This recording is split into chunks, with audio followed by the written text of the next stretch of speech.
What's the deal with Kyle Tucker? We lightly mentioned this the other day.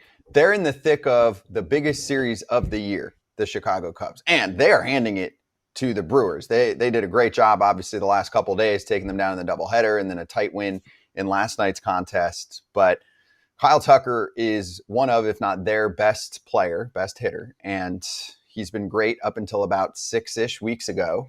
So they sit him. Jesse Rogers reports last night, and we can show the tweet, that it's not as clear-cut as it seems because he produced in June after an injury that is now being talked about here. There you go.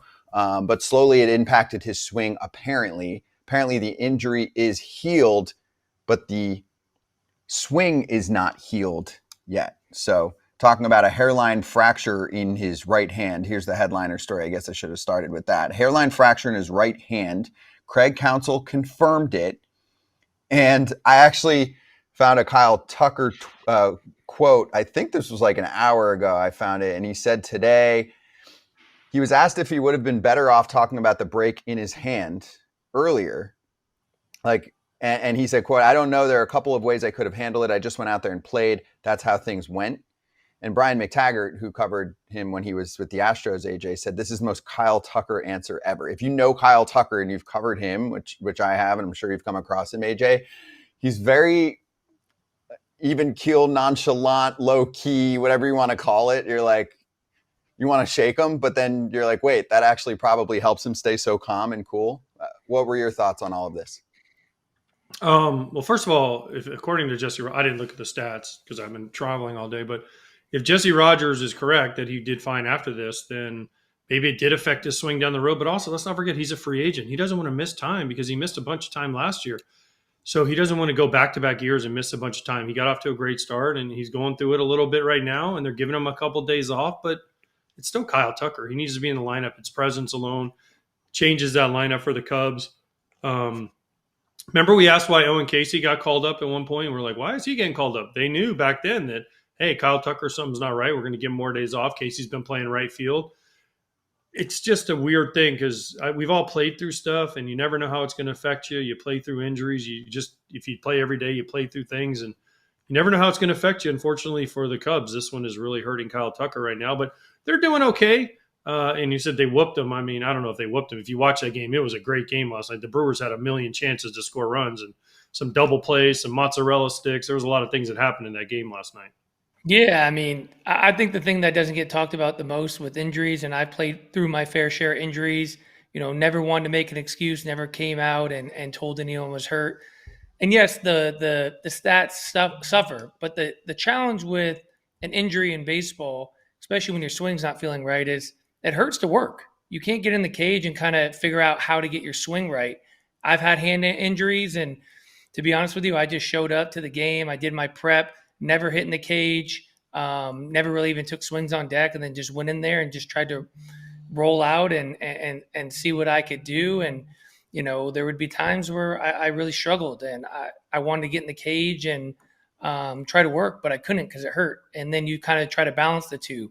Is it more important for me to kind of rest and then just go out there cold turkey and try to figure it out? Or do I grind through it, have a painful, work session in the cage, have the hand not feel 100% for the game, and then go out there and maybe even play even worse. But, I give guys like that a lot of credit. They don't want to make excuses, whether or not it has to do with not wanting to miss time because him being a pending free agent, you never know how someone thinks or how someone's agent thinks. But, I do respect the fact that he's going out there and trying to play through it. And, Kyle Tucker at, let's call it 70 or 60% is still better than a lot of players that would replace him.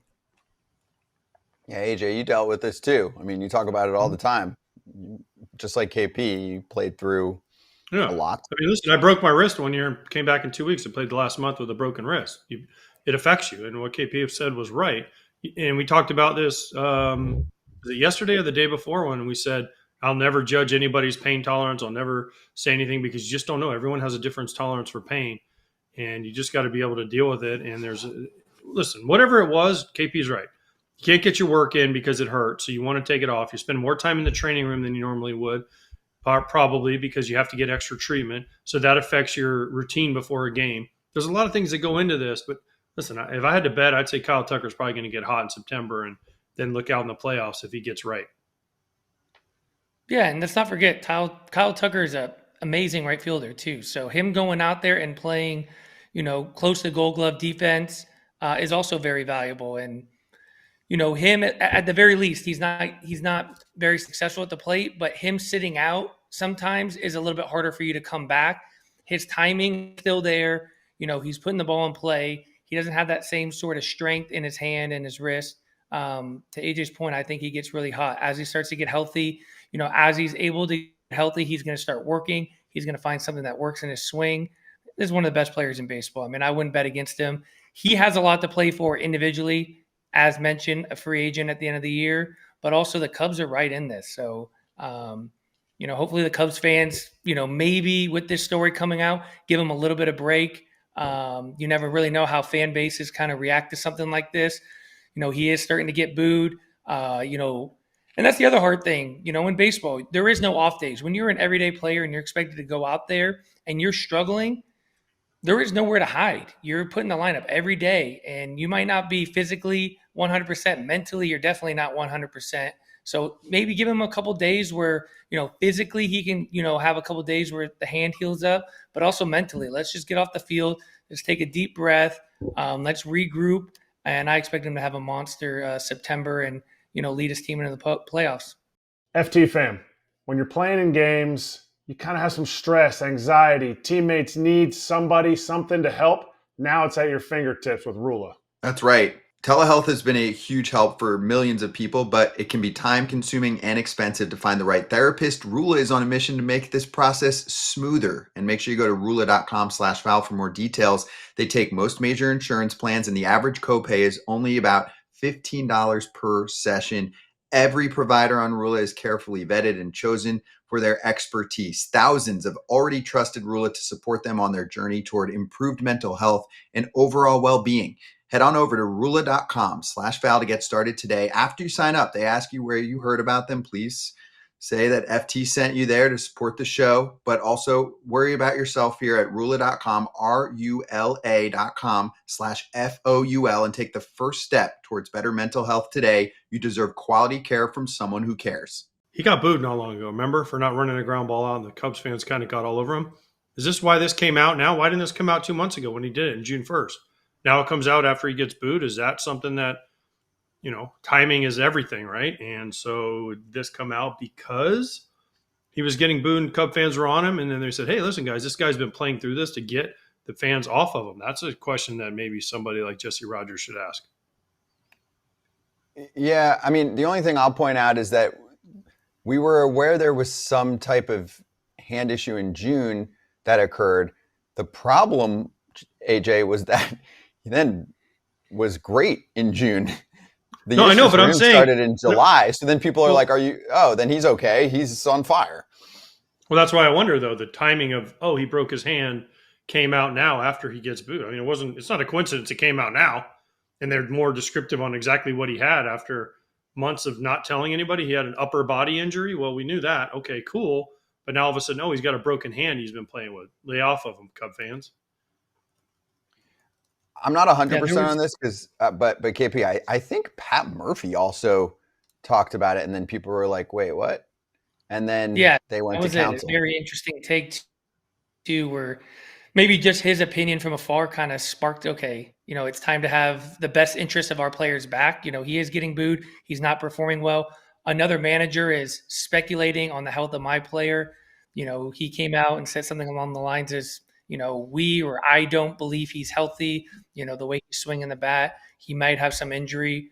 But also to AJ's point too, I mean, there's many times I played through injuries, and I came up in the era of social media, being able to go on Twitter and seeing, everything that people are writing about you. And I went through a really long extended period of time where, it was like a 6-week stretch where, like I mentioned, I never hit in the cage. I never even took a swing on deck. I just went out to play, and quite frankly, I wasn't very good at the plate, and I was hoping someone would kind of it was never going to be me. That's not my DNA to come out and make an excuse like, hey, I got a torn UCL on my thumb. That's why I'm not hitting. I kind of wish, someone in the front office, a coaching staff, another player would have been like, hey, this guy's playing hurt. Like, luckily I wasn't getting booed, but some of the stuff I was reading was not really helping. AJ, real quick, because I've been doing homework here as we go. The same morning that Counsell said Tucker was healthy and available, Pat Murphy was on 670 The Score in Chicago and answered a general question about the state of the Cubs by declaring, and this is from The Athletic. Let me check here. I'm sure it's, Patrick Mooney, who also is a Northside Territory host. They'll be all over this. But he said, Murphy, opposition manager, quote, "I think Tucker's hurt. I don't have any information, but Tucker's not the same." And more quotes. "Tucker's hurt. I think he's playing through it. He's such a class kid. He probably doesn't mention it to anyone. That kid, I don't know him. Everything I hear and watching him play the game, first cast, blah, blah, blah." So he says that, then Counsell confirms that, and then that's what starts this up. You've been around him, right, AJ? He's Who, Murph or Tucker? No, well, Murph, yeah. Kyle Tucker. I mean, he is he like doesn't say anything very much. Yeah, he's very dry. He doesn't say a quiet. lot. Yeah. Apparently he's hilarious with his teammates, but I've only seen him be very quiet. He's always polite. He says hello. That's about it. He doesn't really dig deep into conversation. So, I mean, listen, Murph and Counsell have an interesting relationship. Murph probably said it, didn't mean to stir it up. And now we have this. Yeah, maybe he did. Maybe he did stir it up. I like to give people the benefit of the doubt, but on this one, Murph knew what he was doing. Maybe there's a little gamesmanship there. Murph's good at that. That's right. Kyle Tucker apparently is a first class like meme sender or something like that. I think on Team USA they said he was like the best texter with jokes. But yes, when you talk to him in person, he's very low key. I think that's what helps him, deliver in the clutch moments too. Just his style. You don't want him to just suddenly be screaming. It's not him.